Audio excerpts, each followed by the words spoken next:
Shalom. Welcome to Herman's Dew on Pastor Christy Paul's YouTube channel. Christy Paul is a pastor and Bible teacher who teaches the deep truths of the Word of God based on Hebraic perspective. These sermons are brought to you in English with a Hindi translation.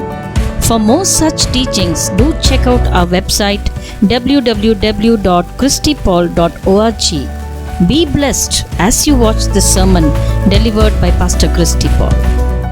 Greetings in His precious name. यीशु मसीह के नाम से अब सबको स्वागत है। Welcome to this program, Herman's Dew. इस हरमन्स due programme में आपका स्वागत करते हैं। Glory be to God. परमेश्वर की महिमा हो।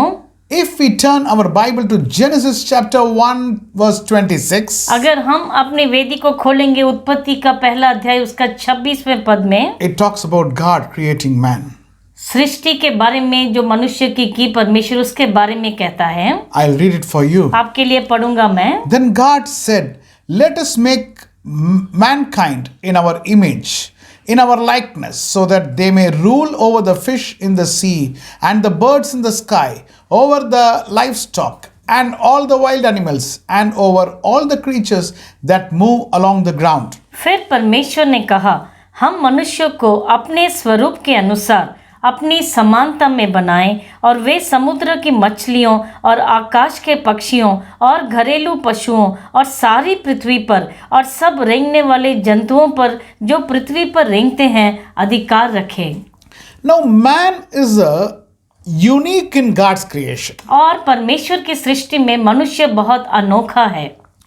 In his creation, God talks about two words. और दो शब्दों के बारे में परमेश्वर कहते हैं। One is image and another one is likeness. और एक है कि उनकी समानता में और दूसरा है उनके स्वरूप में। Now, the combination of these two words make the creation of man on a very, very strong note. और जब इन दो शब्दों को हम एक मिलाते हैं तो मनुष्य की जो सृष्टि है उसको बहुत ही एक महत्वपूर्ण माना जाता है। The Hebrew word for image is zelem.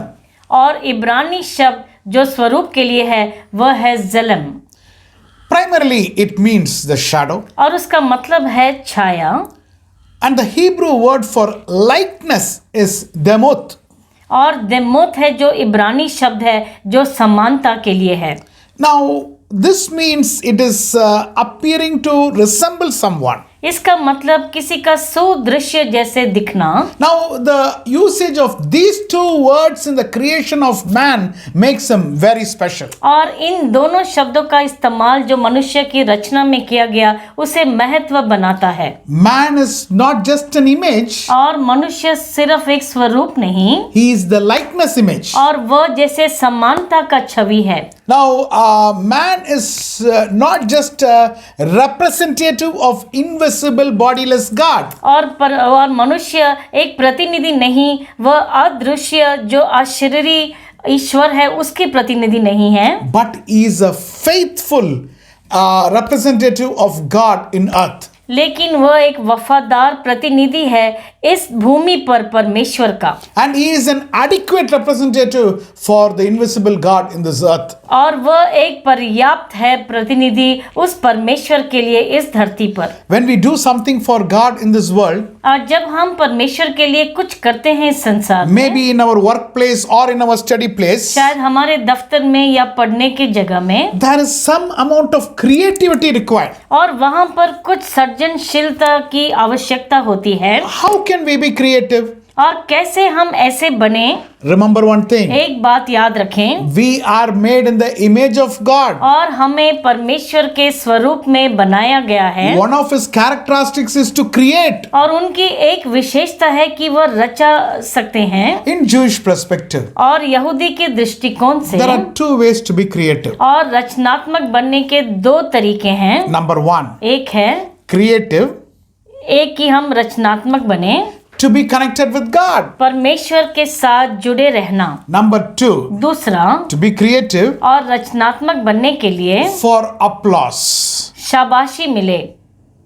Now, in which way we are going to be creative. और किस प्रकार से हम रचनात्मक बनेंगे? In all our ways, if we are connected with God, अगर हमारे सब मार्गों में परमेश्वर के साथ हम जुड़े हैं, then our creativeness will bear fruit. तो हमारा रचनात्मक होने का जो फल मिलेगा हमें। Whenever we are making any decision or a new idea, और जब भी कोई निर्णय लेते हैं या कोई नया विचार आता है, we have to ensure that it comes under the word of God. हमें ये देखना है क्या वह परमेश्वर के वचन के नीचे ही आता है। Now, the Jewish people are the most creative people. और जो यहूदी हैं बहुत ही रचनात्मक है वो, The whole world knows this. और पूरा संसार ये बात को जानता है, The whole world knows that the God is on their side. और पूरा संसार जानता है कि परमेश्वर उन लोगों के साथ हैं। The Israeli Prime Minister, Mr. Benjamin Netanyahu, और जो इस्राएली के प्रधानमंत्री मिस्टर बेंजामिन नेतन्याहू हैं, he gifted a machine to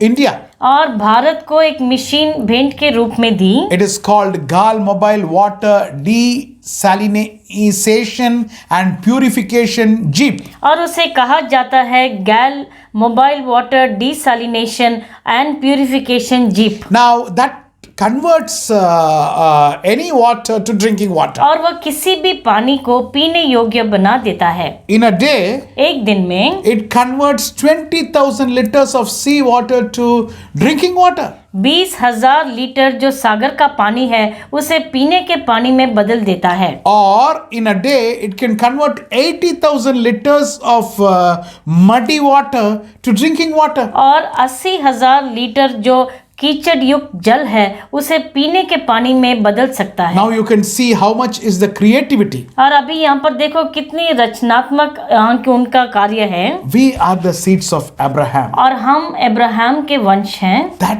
creative nature is in us also. और वह सृजनशीलता हमारे अंदर भी है। My dear child of God, मेरे प्यारे ईश्वर की संतान, that creative nature is in you. और वह स्वभाव आपके अंदर भी है। As long as you are creative according to the word of God. और जब तक कि आप अपनी सृजनशीलता परमेश्वर के वचन के मुताबिक इस्तेमाल करते हैं, You will be finding out new things and new ways and new methods. और तुम बहुत से नए कार्य, नए मार्ग आप ढूंढ पाएंगे। I want to finish this with one और question. मैं एक सवाल के साथ खत्म करना चाहूंगा। How did you use your creativity? अपनी सृजनशीलता को तुमने कैसे उपयोग किया है? God bless you.